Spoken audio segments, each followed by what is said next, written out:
কিশোরগঞ্জের ওই চূড়ান্ত বেয়াদব ফজলুর রহমানকে স্পষ্ট করে বললাম, তোর মতো বেয়াদব গত 100 বছরে বাংলাদেশে জন্মায় নাই।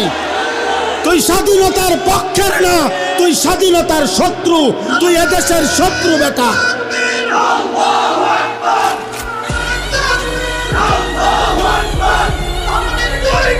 জুতা মারো তালে তালে।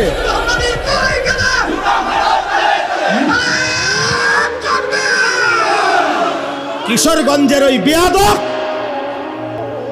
গত 60 বছরে তোর মতো বেয়াদবের মতো কথা বাংলাদেশে কোনো নাস্তিক মুরতাদ, কোন স্বঘোষিত মুরতাদ এত বড় কথা বলে নাই।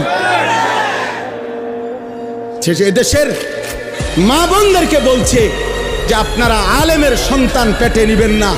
আরে বেটা বেয়াদব, তোর মতো বেয়াদবকে, তোর মা বাপকে যদি কোনো আলেমে দিন বিয়ে না পড়াইতো তো তুই ফজলুর রহমান কোনো নেককার চরিত্রবান কোনো পবিত্র নারীর ঘরে জন্ম নিতে পারতি না বেটা।